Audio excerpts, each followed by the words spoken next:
안녕하세요. 한 주간 평안하셨습니까? 욥기 8강 시간이 돌아왔습니다.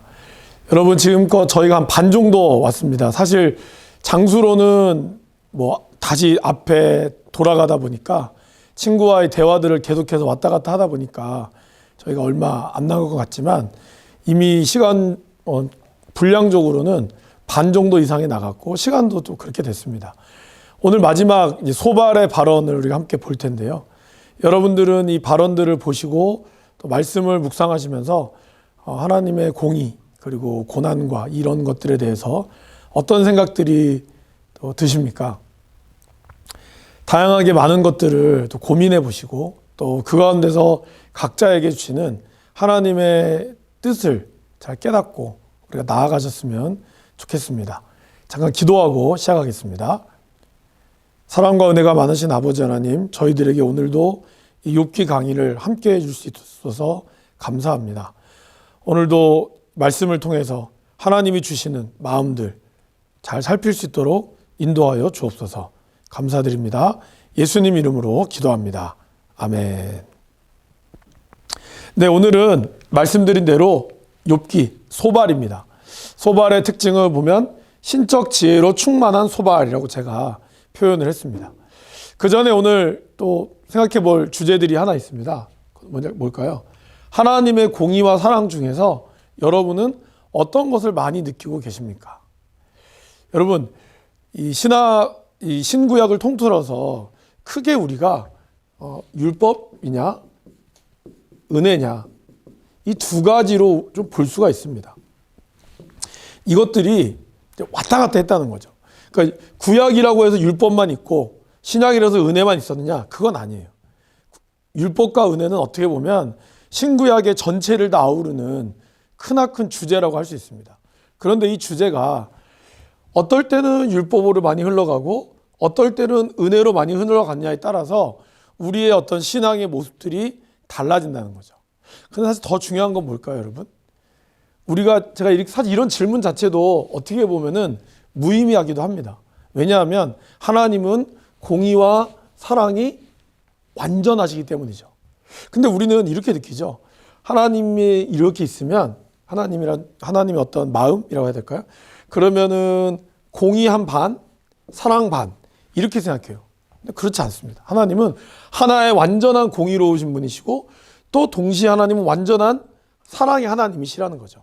근데 이것이 저와 여러분들의 삶 속에서는 사실 잘 와닿지가 않아요. 그러니까 공의로운 하나님을 느낄 때도 있고 또 사랑의 하나님을 느낄 때도 있죠. 그렇다면 욥기는 어느 쪽에 더 많이 치우쳐 있을까요? 여러분들은 어떻게 생각하십니까? 욥기는 공의의 하나님을 다루는 것 같으세요? 아니면 사랑의 하나님을 다루는 것 같으세요? 아마 이것이 여러분들이 욥을 대하는 마음일 수 있어요. 그리고 그것이 지금 여러분과 하나님과의 관계 속에서 하나님의 공의로움, 하나님의 사랑, 율법, 은혜, 그러니까 우리가 하나님 앞에 더 많이 보이는 것이 지금 여러분의 마음일 수 있습니다. 그러니까 저의 이 질문을 다시 바꾸면 여러분들의 지금 마음은 율법입니까? 은혜입니까? 딱 불어서 얘기할 수는 없겠지만 어느 쪽으로 더 치우쳐져 있냐에 따라 우리의 신앙의 건강 상태라든가 나의 신앙의 어떤 정도가 나타난다고 볼 수 있습니다. 소발은 좀 짧죠. 11장에서 20장 짧은데 소발에서 큰 특징은 두 가지입니다. 하나는 모방을 통한 반대어법을 구사하죠. 욥과 좀 비슷하죠. 근데 소발은 좀 더 이게 아주 구체적으로 이렇게 욥을 명시하면서 공격하고 있어요. 두 번째는 소발은 특별히 이 신적 지혜의 부분을 이야기를 많이 하는데요. 그러다 보니까 자신의 말에 신적 권위를 많이 부여하죠. 그럼 어떤 현상이 발생하느냐? 이걸 우리가 이따가 살펴보도록 할 겁니다. 이제 우리 소발까지 하면서 여러분들 소발을 통해서 느꼈지만 혹시 이 세 친구들의 어떤 발언의 차이들을 좀 느끼셨나요? 큰 차이는 별로 없는데 약간의 뉘앙스의 차이가 있어요. 첫 번째, 엘리바스는 계시의 중요성을 많이 얘기했죠. 그래서 욥기 4장 16절 말씀을 한번 찾아보시겠습니까? 찾으셨으면 저하고 같이 한번 읽어볼게요. 그 영이 서 있는데 나는 그 형상을 알아보지는 못하여도 오직 한 형상이 내 눈앞에 있었느니라. 그때 내가 조용한 중에 한 목소리를 들으니. 그러니까 욥은 계시, 하늘의 계시, 영, 이런 것들이 좀 자기의 마음에 근거가 많이 됐습니다. 빌닷은 선조들로부터 내려온 이 전통 지식을 많이 이야기했죠. 그래서 8장 보실까요? 8장 6절 말씀해 보시면, 6절이 아니라 8절 말씀해 보시면, 청하건대 너는 옛 시대 사람에게 물으며 조상들이 터득한 일을 배울지어다 라고 얘기하고 있어요. 그럼 오늘 소발은 아까 잠깐 말씀드렸지만 초월적이고 신비롭고 이해하기 힘든 하나님의 지혜를 중요시 여겼죠. 그러니까 하나님의 지혜의 신비로움, 이런 어떤 지식들을 많이 강조했어요. 근데 사실 그럼에도 불구하고 이 세 친구들의 대부분의 주제는 뭡니까, 여러분? 인과응보죠. 인과응보의 하나님인데 그 하나님을 바라보는 마음들이 조금씩은 다르고, 또 소발 같은 경우는 엘리바스와 욥, 빌닷과 욥과의 어떤 그 논쟁을 듣고 나서 소발이 하다 보니까 발언의 강도가 어떨까요? 좀 강하죠. 더 강하고 또 직설적이고, 이것이 소발의 성격일 수도 있고 그가 말하는 어떤 어투에 따라서도 그럴 수 있다는 걸 우리는 알 수 있습니다. 자, 이제 첫 번째, 모방을 통한 반대 어법을 구사하는 것이 이 소발의 특징이라고 말씀드렸습니다. 이게 전부 다 아닌데 양이 좀 많아가지고 요 정도만, 4가지 정도만 했습니다. 보시면 욥이 이렇게 얘기하죠. 주께서 이것을 마음에 품으셨나이다. 그런데 빌닷, 소발은 만일 내가 마음을 바로 정하면, 그러니까 그는 지금 억울하다는 뜻이잖아요. 그런데 아니다. 네가 마음을 지금 흐트러져 있는 거다. 얘기하고 있죠. 두 번째, 내 혀에 어찌 불의한 것이 있으랴. 그런데 소발은 불의가 내 장막에 있지 못하게 하라. 얘기하고 있죠. 또 욥은 내 눈으로 환난을 보게 하였음이라 했죠. 그런데 소발은 내 환난을 잊을 것이라. 이렇게 얘기하고 있습니다. 마지막으로, 구름이 사라져 없어진 같이 스올로 내려가는 자는 다시 올라오지 못할 것이요. 그러나 이 소발은 악한 자들은 눈이 어두워서 도망할 곳을 찾지 못하리니. 그러니까 이 딱 배척점을 만들어서 철저하게 욥의 모든 발언들을 공격하고 있는 것이죠. 자신의 말에 신적 권위를 부여했다 그랬습니다. 자, 2개의 말인데요. 우리 11장 2절과 4절 말씀을 다른 번역본으로 제가 좀 준비를 했습니다. 여러분 같이 한번 읽어보실까요? 아마 소발의 느낌으로. 그러니까 소발이 지금 엘리바스 욥과의 어떤 논쟁, 빌닷과 욥과의 논쟁을 막 거쳤어요. 근데 지금 아무리 봐도 욥의 변명밖에 안 들리고 막 그렇거든. 그런 느낌을 받는 거예요. 열받은 거죠. 그때 소발이 한 말이죠. 이게 좀 개역 개정보다는 이 말씀이 조금 더 어감이 오는 것 같아서 준비를 했거든요. 마른 청산 유수록은 더 이상 듣고만 있을 수는 없군. 헛소리만 늘어놓는데 내버려둬서 되겠나. 그러니까 이 소발은 그의 모든 말을 뭘로 듣고 있어요? 헛소리. 청산, 말은 잘하네. 너는 말로만 먹고 사는구나. 이런 식으로 얘기했다는 거죠.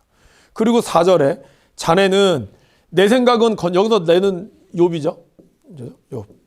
내 생각은 건전하고 내 행동은 흠이 없다고 주장하는군. 그러니까 마치 욥의 어떤, 여기는 원래 4절 말씀을 여러분 뭐로 되어 있죠? 내 말에 의하면 내 돈은 정결하고 나는 주께도 보시 깨끗하다. 이렇게 얘기했다고 그랬잖아요.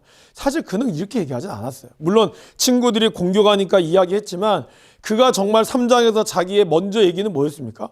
내가 의로운데 왜 이럽니까가 아니었어요. 하나님, 이유가 뭡니까? 그걸 알기를 원했어요.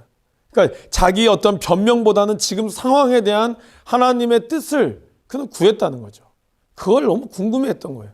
그런데 이 친구는, 소발은 건전하고 행동은 흠이 없다고 어떤 교리적인 접근을 하고 있다는 거죠. 그렇죠? 여러분, 교리는 굉장히 중요합니다. 저도 신학 성도님들에게 가르치거나 할 때 중요한 거를 가르칠 때 교리를 얘기합니다. 왜냐하면 교리는 틀이거든요. 여러분들이 성령으로 충만함을 받았지만요, 건물로 치면 이런 틀이 없이 아무리 좋은 시멘트를 부으면 뭐합니까? 틀이 없으면 이 시멘트는 다 땅에 그냥 딱 굳어버리고 말 거예요. 여러분들이 어떤 건물을 지으려면 교리가 필요합니다. 틀이 필요한 것처럼. 그러나 이 교리가 절대화돼서는 안 돼요. 그리고 교리화되면 안 되는 거죠. 교리는 우리의 신앙을 방향의 어떤 방향성을 잡아주는 역할을 할 뿐이지 그 이상도 그 이하도 아니에요. 결국 이 교리를 너무 강조하는 것이 또 율법이 된 거잖아요. 율법을 강조하다 보니까 사랑은 없어지게 되는 거죠. 결국 소발의 어떤 발언은 교리적으로는 틀린 말이 아니에요. 제가 지난번에도 한번 말씀드렸죠. 말은 참 잘하고 옳은 말인데 왠지 기분이 나빠. 그런 사람 있죠. 틀린 말은 아니야. 근데 왠지 기분이 나빠. 이런 것처럼 소발의 말이 그러한 말이었다는 거예요. 사실 대부분의 친구들의 말도 그러했지만요. 근데 이렇게 함으로써 이 소발은 자신의 어떤 권위들을, 그러니까 결국 내가 이렇게 하나님의 권위를 받았기 때문에 얘기한다 이거예요. 그분이 자네에게 지혜의 비밀을 보여주기를 바라네. 지혜는 양면을 갖고 있다네. 하나님께서 자신의 자네 죄 가운데서 얼마를 잊어줬음을 알게나. 그러니까 마치 소발은 하나님 이 욥이 죄가 엄청난데 하나님이 너의 죄를 요만큼은 날리고 너의 죄 요만큼만 심판하고 있다는 거예요. 만약에 하나님이 너의 죄 다 했으면 너는 지금 죽었어. 그 말이에요. 그러니까 우리나라 말에는 11장 죄송합니다. 19장 5절이 아니라 11장 5절에 보면 하나님의 말씀을 내시며 너를 향하여 입을 여시고 지혜의 오모함으로 내게 보이시기를 원하노니 하나님께서 너로 하여금 너의 죄를 잊게 하셨음을 알라. 그러니까 넌 이것만 해도 사실은 죄송합니다. 11장 5절 6절입니다. 이것만 해도 너는 감사할 줄 알아야 돼. 이렇게 얘기하고 있어요. 그러니까 이 안에는 욥이 가지고 그러니까 소발은 또 뭘 갖고 있어요? 사랑의 하나님도 알고 있어요. 그러니까 여기 있는 세 친구들이 다 지혜롭고 특별히 이 친구는 이 소발이라고 하는 친구는 굉장히 하나님의 어떤 신비, 그러니까 이런 뭐라 해야 될까 신적 신비와 지혜에 대해서 잘 알고 있는 사람이라고 볼 수 있어요. 근데 문제는 뭘까요? 자신의 신적 권위를 부여받은 것이 마치 이 죄의 문제도 하나님이 주셨다. 근데 이거는 우리가 얘기할 수 있는 게 아니거든요. 죄와 사망의 권세는 오로지 주님께만 있어요. 그 심판의 권세 또한. 우리가 이렇게 이야기할 수 있는 거는 사실 근거는 없어요. 그러니까 이 말은 뭘까요? 내가 하나님과 그만큼 가까운 사람이야. 그 말을 뜻한다는 것이죠. 또 소발의 발언에서 보면요. 11장 10절에서 12절 보면 하나님이 두루 다니시며 라는 표현을 얘기하고 있죠. 그죠? 사람을 잡아 가두시고 재판을 여시면 누가 능히 막을 소냐 하나 허망한 사람 하나님은 허망한 사람을 아시나니 악한 일은 상관하지 않는 듯 하나 그러나 하나님은 다 보신다는 거예요. 그러니까 여기서 우리가 볼 수 있는 게 뭘까요? 보시는 하나님이라는 거예요. 그러니까 어떻게 보면 하나님은 저와 여러분들을 눈동자처럼 보시고 계시죠. 우리가 그걸 부인할 수는 없어요. 소발은 굉장히 경건한 사람이고 그리고 아무것도 안 본다고 했지만 그러나 하나님은 모든 걸 보고 있다는 걸 알고 있는 사람이에요. 그렇죠? 여기서 우리가 중요한 건 이 보시는 하나님에 대해서 결국 소발이 느껴지는 건 뭘까요? 그러니까 내가 하나님 앞에 경건하게 살아야 되는 이유, 그 이유는 뭘까요? 하나님이 나를 보고 계시기 때문에. 그 말이 참 좋은 말 같지만 다른 말로 표현하면 그 안에는 하나님을 향한 두려움이 있다라는 겁니다. 이 두려움을 가지고 있다. 우리가 뭐 또 다른 좋은 말로는 경외라고 표현하지만요. 경외도 사실은 이 두려움이라는 뜻이 있죠. 두려움은 우리를 좀 조심하게 만들기도 하지만요. 하나님이 우리에게 주신 마음은 두려움이 아니라고 그랬거든요. 그러니까 저와 여러분들이 두려움에 사로잡혀서 신앙생활을 한다. 그러니까 뭔가 죄책감을 느끼고 있고 예수를 안 믿고 교회를 안 가면 뭔가 내 안에 찝찝한 그리고 왠지 벌을 받을 것 같은 그런 두려움 속에서 교회를 가고 있다? 여러분 어떻게 생각하세요? 그런 분들 혹시 여기 계시나요? 그럴 때 우리의 신앙이 과연 자유로울까요? 기쁨이 가득하십니까? 오늘 소발은 그거를 묻고 있어요. 그죠? 이 발언에서. 일단 아주 생각할 점에서 좀 보도록 할게요. 그 다음에 11장 13절 14절에서는 이제 마음의 고삐를 잡고 그에게 손을 내밀게 악에서 손을 떼고 불의를 장막에서 몰아내게. 그러니까 이 소발은요 빌닷과 좀 비슷해요. 그러니까 처음엔 강하게 말하지 헛소리 했다. 얘는 뭐 큰 바람 뭐 이런 얘기 했잖아요. 그리고 이제 하나님의 어떤 뭐 속성, 신학 얘기한 다음에 그 다음에 뭘요? 그러면 어떻게 됩니까? 그렇게 묻잖아요. 그러니까 약간 설교의 방법이라고 해야 될까요? 그러면 이제 이거에 대한 정답을 얘기하는 거죠. 여기도 두 가지가 나오죠. 첫 번째 볼까요? 기도의 자세와 행위를 잘 갖춰라. 기도의 자세는 어때요? 마음의 고삐를 잡고 그에게 손을 내밀어라. 그리고 두 번째는 회개하라 라는 거죠. 악에서 손을 떼고 불의를 장막에서 몰아내게. 그러니까 소발은 굉장히 정형화된 그리고 아주 FM인 것 같아요. 그러면 어떤 일이 발생할까요? 소발은 이렇게 얘기하죠. 11장 15절 19절을 제가 요약을 했거든요. 첫 번째는 흠없는 온전한 얼굴의 회복이 있을 것이다. 자, 15절 말씀 같이 읽어볼게요. 그리하면 내가 반드시 흠없는 얼굴을 들게 되고 굳게 서서 두려움이 없으리니. 그러니까 너의 것은 온전한 회복이 될 것이다. 두 번째, 기억의 망각. 16절 보실까요? 곧 내 환난을 잊을 것이라 내가 기억할지라도 물이 흘러감 같을 것이며. 잃어버린다. 흘러감처럼 쭉. 그 다음에 세 번째는 생명에 드리워진 죽음과 어둠이 사라지게 될 것이다. 17절 읽어보실까요? 내 생명의 날이 대낮보다 밝으리니 어두움이 있다 할지라도 아침과 같이 될 것이요. 내가 희망이 있으리니 안전할 것이다. 욥의 삶에서 안전과 쉼이 보장이 되어진다는 거죠. 그죠? 19절 앞에 것까지죠. 두렵게 할 자가 없겠고 두루 살펴보고 18절부터 읽을게요. 같이 읽어볼까요? 내가 희망이 있으므로 안전할 것이며 두루 살펴보고 평안히 쉬리라. 내가 누워도 두렵게 할 자가 없겠고. 이렇게 얘기하고 있습니다. 그리고 마지막으로 욥의 잃어버렸던 사회적 위치가 회복이 됩니다. 19절. 내가 누워도 두렵고 할 자가 없겠고 많은 사람이 내게 은혜를 구하리라. 그러니까 욥이 회개하고 기도만 하면 하나님은 이거를 너무나 자연스럽게 줄 거다. 그러므로 너는 회개해라 얘기하는 거죠. 근데 그 말은 뭐죠, 여러분? 물론 친구들에도 회개가 나오지만 사실 친구들이 적어도 1차 변론에서는요. 욥의 어떤 죄가 있다라고 지적하지 않았어요. 근데 오늘 소발은 잘 보시면 아예 죄인이라고 딱 못 박고 시작해요. 그렇기 때문에 이 말들이 나올 수가 있는 거죠. 전 여기도 좀 주목해 볼게요. 기억의 망각이라고 하는 것입니다. 물론 사람이 너무나 큰 충격을 받으면 그 사건을 잃어버린다고 하죠. 단기 기억 상실증처럼. 그렇지만 또 어떤 사건이 되면 자기도 모르게 나온다고 그러죠. 제가 그 예전에 뉴스에서 아이를 이렇게 어느 뭐랄까 이런 무슨 박스라고 그러죠. 제가 이름을 잘 기억이 안 나는데 그런 뭐 아이를 키울 수 없는 부모님들이 어쩔 수 없이 아이를 이렇게 어디다 놓으면 그걸 기관에서 아이를 이제 좀 일정 기간 위탁을 하지 않습니까? 근데 이 아이가 그래도 뭐 아무래도 뭐 잘 먹겠죠. 잘 먹여주고 하니까 정성을 들이시니까. 그런데 어느 특정한 시간만 되면 운다는 거예요. 그래서 이 우는 시간들이 다 달라. 아이들이 단순히 배고파서 우는 게 아니야. 아이들의 울음소리도 여러분 아시잖아요. 다 달라요. 그래서 이 아이들이 울음소리의 시간들을 보니 언제 였는지 아세요? 이 아이가 엄마 아버지로부터 버림받았던 그 시간이라는 거예요. 그러니까 아이의 울음, 아이는 그 버려진 그 시간을 애가 어떻게 알겠어요? 우리가 생각하기에. 시간도 못 볼 텐데. 그런데 우리의 몸이 기억하고 있다는 거예요. 마찬가지로 소발은 하나님의 복 가운데 너의 모든 것이 망각되리라. 그게 축복이죠. 맞아요. 여러분들의 슬픔과 상처들이 정말 잊고 싶은 기억들이 있잖아요. 그걸 잊어버리면 너무 좋겠죠. 그런데 잊어집니까, 여러분? 잊어지지 않습니다. 그 기억이 나로 하여금 강하게 하기도 하고 또 나의 삶을 엉망으로 만들기도 하지만 중요한 것은 뭐죠? 그 기억은 나에게 흔적으로 남는 거예요. 그래서 이거를 사도 바울은 내 안에 예수의 흔적을 지녔다고 해서 우리는 뭐라 그랬죠? 스티그마라고 합니다.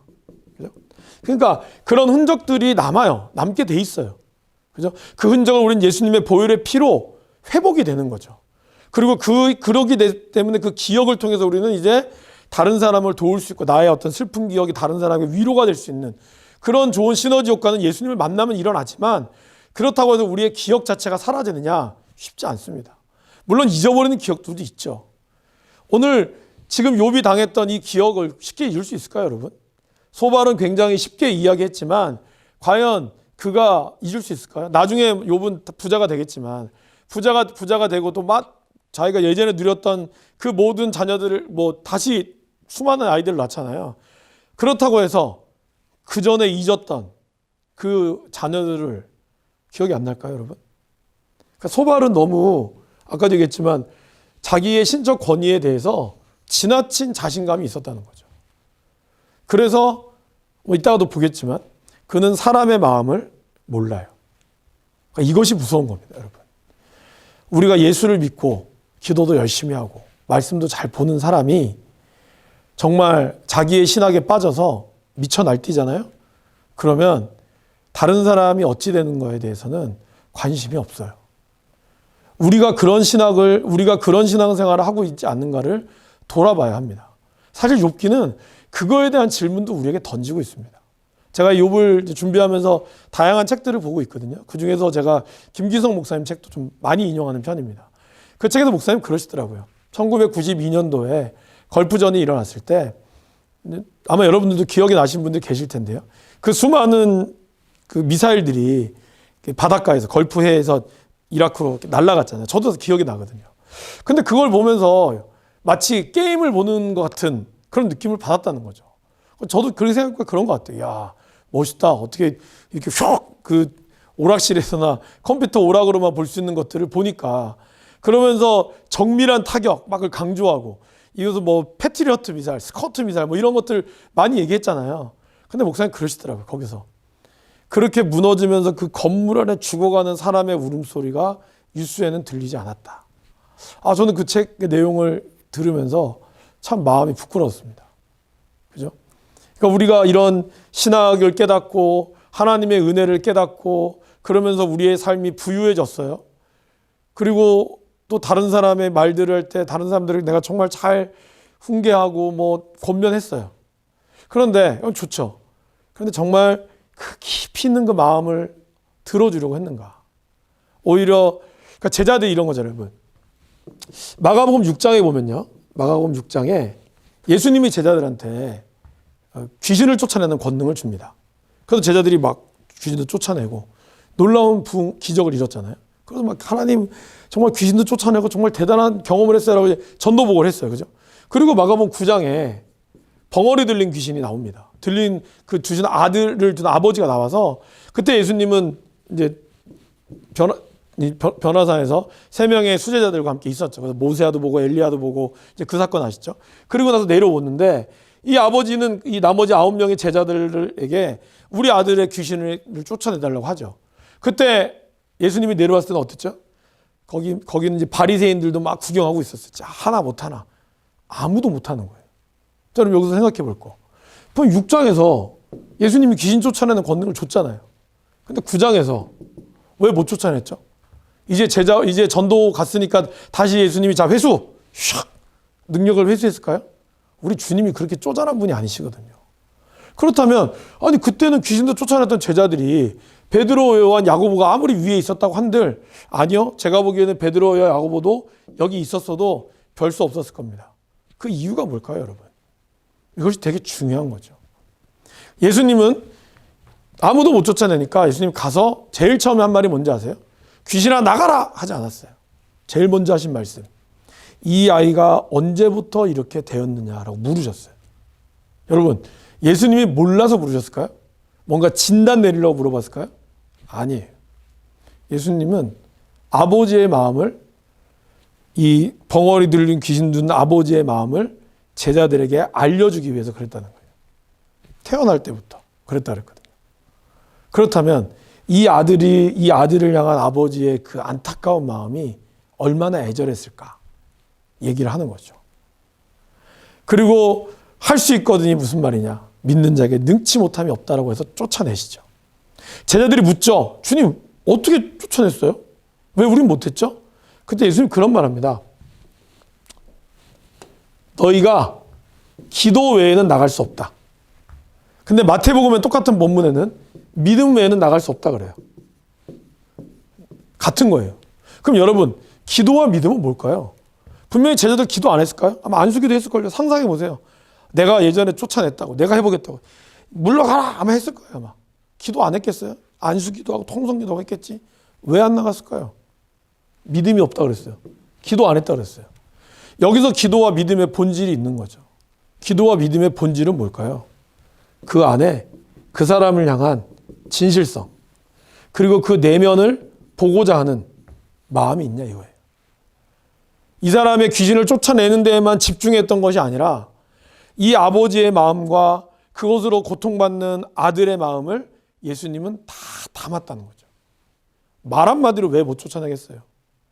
그러나 예수님이 제자들에게 알려주고 싶었던 것, 그리고 그 부모를 통해서 알려주고 싶었던 건 바로 그거였어요. 제가 저번에 여기서 얘기했는데 제가 사실 주간 성경 공부를 헷갈려가지고 잘 기억은 안 나는데, 예수님이 왜 이 땅에 내려오셨을까요? 여러분, 그냥 하나님이 위에서 야 내가 너희 죄 다 용서해 줄게 끝, 이거 한마디면 끝입니다. 뭐 굳이 내려오실 필요가 뭐가 있어요? 말씀의 능력이 있으신 분이. 그럼에도 불구하고 그분이 내려오신 이유, 그거는 우리와 같은 인간의 모습이 되시려고. 그래서 우리의 무식하고 우리의 연약한 것을 우리 주님이 같이 경험하고 느끼고, 그리고 그래야지 인간의 가장 큰 고통, 가장 인간의 최후의 어떤 벗어나고 싶은 거 뭐죠? 죽음. 그 죽음을 우리 주님이 경험하시기 위해서 오셨다는 거예요. 그렇기 때문에 예수를 믿는 사람들 치고, 제가 그런 말 많이 하거든요. 예수를 믿었는데도 변화가 안 되면 그것이 기적이다. 맞습니다, 여러분. 다른 게 기적이 아니에요. 교회를 열심히 다니고 예배도 한 번도 안 빠지고 뭐 나름대로 다 잘했어. 근데 내 삶에 변화가 없네? 기쁨도 없고? 그럼 그 사람이 기적적인 사람인 거예요. 예수를 믿으면 변화를 안 받을 수가 없어요. 그러니까 결국 소발이 이야기했던 이 모든 것들이 맞는 말 같지만 그에게는 이게 빠진 거예요. 진실성, 그 내면을 향한 마음, 그 사람을 향한 마음이 빠졌다는 거예요. 우리가 아무리 백날 기도하고 믿습니다 얘기하면 뭐합니까? 내 안에 그 사람을 향한 믿음의 사람은요, 혼자 믿으려고 존재하지 않습니다. 결코. 자기 혼자 잘 믿고 나 혼자의 신학에 빠져가지고 신앙생활 하는 거, 그래서 공동체에 들어가지 않는 거, 죄송한 얘기지만 엄밀히 얘기하면 그런 신앙은 성장할 수가 없습니다, 여러분.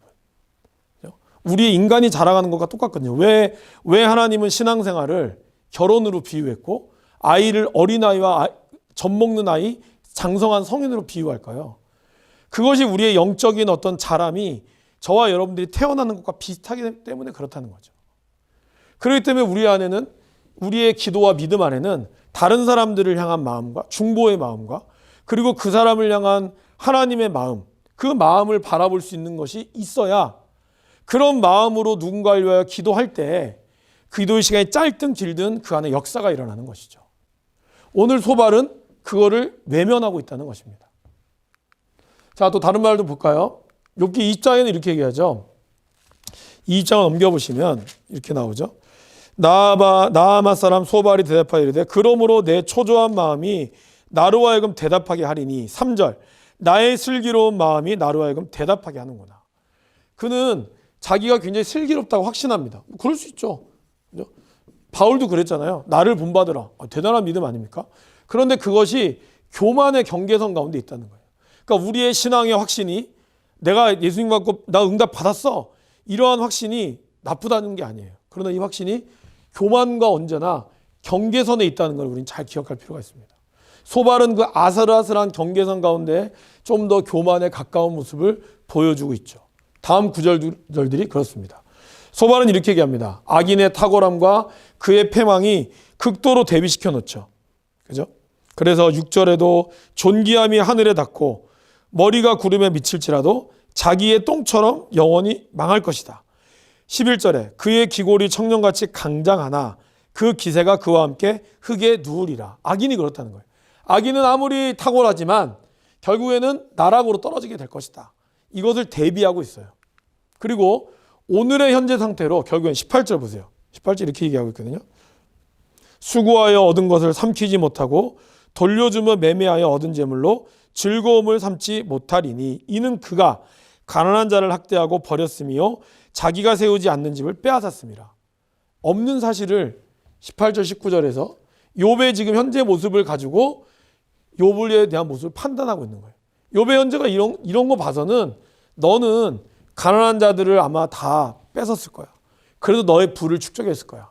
사실 소발은 여기서도 어떻게 보면 신앙의 공공성, 아까도 말씀드렸죠. 신앙은 공공성을 띄어야 되거든요. 개인성도 물론 있죠. 구원의 개인성이 있지만 신앙의 사람들과의 공공성을 무시하면 안 돼요. 그거를 잘 이해했어요. 하지만 그거를 욥에다가 함부로 자기가 딱 적용을 시켰다는 것이죠. 그리고 욥의 말을 그는 철저하게 부정합니다. 9절 보실까요? 그를 본느니 다시 그를 보지 못할 것이요 그의 쳐서도 다시 그를 보지 못할 것이며 그의 아들들은 가난한 자에게 은혜를 구하겠고 그도 얻은 재물을 자기 손으로 돌어줄 것이며 결국은 욥이 했던 이 모든 말들을 철저하게 부정함으로써 그 부정의 근거는 뭐예요? 나의 슬기로운 말이었다는 거죠. 그러니까 욥은 이 소발은 너무 확신에 찬 나머지 이런 모든 것들을 대비해서 얘기하고 있다는 것입니다. 자, 소발의 변론에서 우리가 생각해 볼 점이 뭘까요? 첫 번째, 아까도 얘기했던 문제죠. 보시는 하나님은 두려움만의 하나님일까요? 제가 신방을 하다 보니까 이단에 빠진 사람 신방을 한 적이 있습니다. 그 사람은 굉장히 오랫동안 이단에 있었다가 다시 그러니까 거기에 그 교주의 민낯을 보게 된 거죠. 뉴스에도 나오고 그것이 다 아마 그 안에서 그 안 좋은 것에 대한 녹취가 있었던 것 같아요. 그 녹취를 이분이 듣게 된 거예요. 큰 충격에 빠진 거죠. 거의 20년 동안 거기에 헌신했던 사람이거든요. 근데 그 사람이 그러더라고요. 자기는 예배 한 번도 안 빠졌대요. 안 빠진 이유가 뭔지 아세요? 그 이단 그 교주가 예배를 빠지면 구원을 못 받는다는 거예요. 아니, 그럼 구원을 도대체 몇 번을 받아야 돼? 매주마다 받아야 돼? 근데 그것에 꽉 사로잡혀 있어서 주일 아침부터 저녁까지 예배도 한 번도 안 빠지고 11조 생활, 헌금 생활 다 했다는 거예요. 여러분 그렇게 하는 게 맞죠? 맞아요. 원래는 그렇게 해야 돼요. 지금 사실 저와 여러분들이 주일 낮 예배만 드리고 물론 코로나로 인해서 오후 예배가 없지만 낮 예배만 드리고 다 각자 벌 벌어 가는 거 엄밀히 얘기하면 옳지 않죠. 예전에 안 그랬잖아요. 그죠? 근데 지금은 우리는 낮 예배만 드리고 다른 데 약속 잡는 게 당연한 겁니다. 당연하게 잡는 분들이 많아요. 그죠? 그런데 관점은 이거라는 거죠. 우리가 과연 하나님을 두려움 때문에만, 그러니까 거기에는 그게 있다는 거예요. 그 교주가 얘기하는 두려움, 자기 말을 듣지 않으면 저주를 받을 것에 대한 두려움과 헌금을 많이 내면은 돈이 많이 받는다. 칭찬과 축복. 그러니까 이게 뭐예요? 당근과 채찍을 아주 적절하게 사람들의 심리를 잘 이용해서 하다 보니까 이단에 빠진 사람들이 쉽게 못 나오는 거예요. 14만 4천 명 넘었는데도 안 나오네? 이게 아니라 14만 이 안에도 진짜 14만 4천 명을 뽑을 거다. 시험 치는데 신청한지 엄청 열심히 하잖아요. 왜 그럴까요?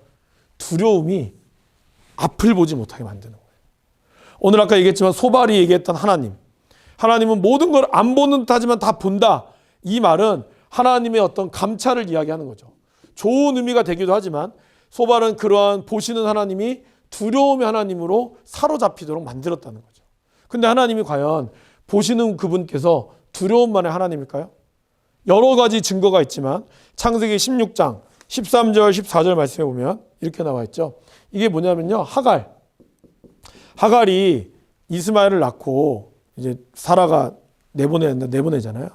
그리고 나서 간 겁니다.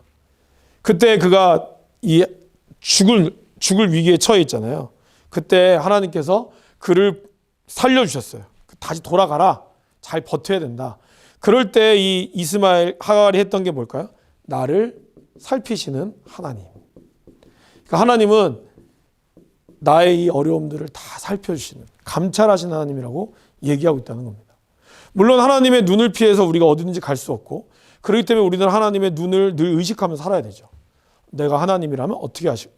이런 마음으로 가져야 되지만 그것이 단순히 두려움만이 아니라 때로는 우리에게 보호가 되기도 하고 우리를 지켜주는 눈이 되기도 한다는 거죠. 결국 죄가 있고 자기 안에 두려움이 가득한 사람은 하나님을 언제나 공의로움밖에 못 봐요. 반면에 지나치게 하나님을 의식하지 않고 뭐 내 마음대로 살아도 뭐 알아서 하겠지. 이런 사랑의 하나님을 의식하는 분은 하나님을 두려움으로 여기지 않지만 그 안에는 방종하기가 일수라는 거죠. 두 번째는요. 자신의 신앙적 확신이 다른 사람에게 상처를 준다면 사실은 뭐 모든 친구들이 다 그랬지만 소발도요. 어땠습니까, 여러분?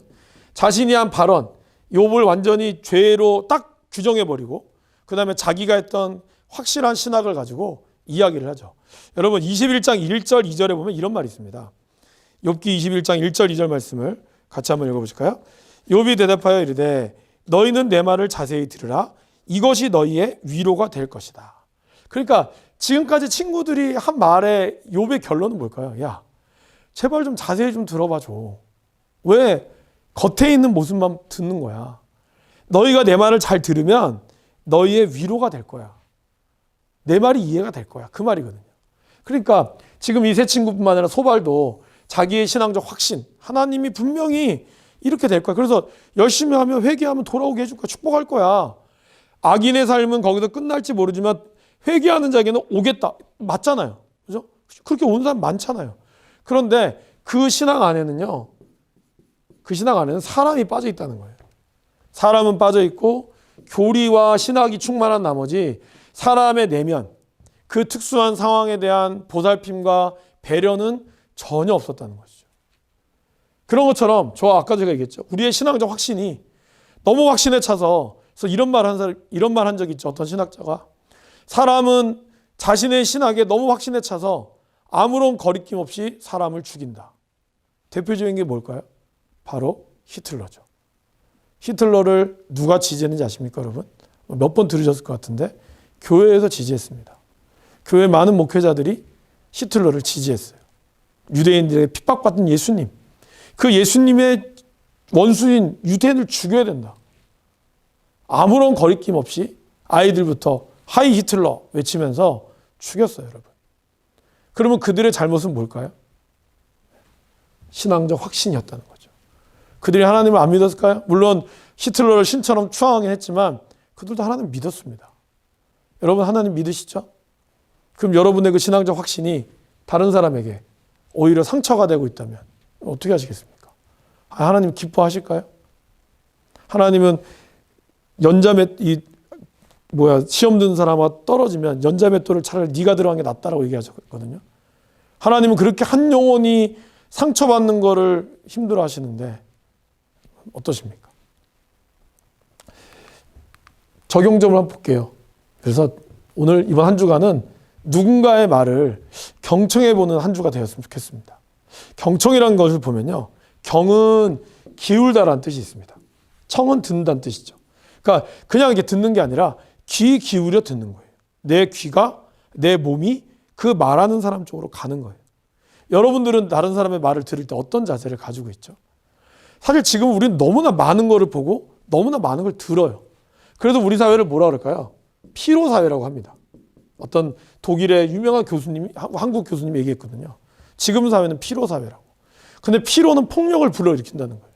그러니까 집에서, 회사에서 정말 열심히 일하고 왔는데 말 많이 하고 왔는데 집에 와서 혹시 또 아내는 또 대화하고 싶어 하잖아요. 이런 것들 속에 대화가 안 되지. 피로하니까. 이런 것들이 우리로 하여금 폭력을 일으키게 하고 교회 안에서도 듣고 싶지 않은 거야. 결론이 뭐야 그래서. 그것만 듣고 싶은 거예요. 팩트 관심 없어요. 다른 사람이 싫으면 나도 싫은 거야. 왜? 피로하거든. 코로나가 되면서 이런 피로감은 더 늘었고요. 아동학 때는 더 늘었고요. 아이들은 당연히 울 수밖에 없거든요. 피로한 거예요. 아이들을 사랑하지 않아서가 아니라.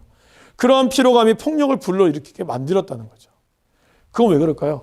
경청하지 않았다는 겁니다. 여러분 왜 예수님이 위대하실까요? 예수님은 아무도 들어주지 않는 객과 고아와 과부와 몸을 파는 여인들, 심지어 삭개오 같은 세리들, 비록 사람들이 다 손가락질했지만 그가 예수님을 찾아오려고 했을 때 예수님은 그에게 다가가 내가 오늘 내 집에 유하여 하겠다라고 경청하셨다는 겁니다. 여러분들은 경청하고 계십니까? 여러분들의 남편과 자녀들 아니면 누군가 내 말을 제발 내 말을 들어줘 하는 사람의 말을 경청하고 계십니까? 이번 한 주는 경청하는 한 주가 되었으면 좋겠습니다.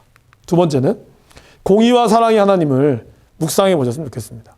여러분들 하나님의 공의가 많다라고 생각하시는 분은 하나님의 사랑에 초점을 맞추세요. 하나님의 사랑 너무 많아. 그런 분은 하나님의 공의의 심판에 초점을 맞춰보세요. 그래서 여러분들의 신앙에 균형을 잡아가시기를 바랍니다. 이제 다음 주는요. 욥기 28장에서 31장 모든 친구들의 대답을 딱 모으고 그 다음에 지혜와 명철로부터 엘리후가 나오기 앞에까지의 장면입니다. 말씀을 읽어보시고 이제 욥이 최후의 변론이라고 할 수 있죠. 왜냐하면 그 이후에 엘리후부터의 반론은 둘이 대결은 없거든요. 최후의 변론을 어떻게 했는지. 여러분들은 욥이라면 여러분의 반론은 어떨 것인지 한번 고민해 보시고 생각해 보시기를 바랍니다. 오늘 어떠셨습니까, 여러분? 여러분들의 삶에 조금이나마 도움이 되셨으면 좋겠습니다. 오늘도 고생하셨습니다. 감사합니다.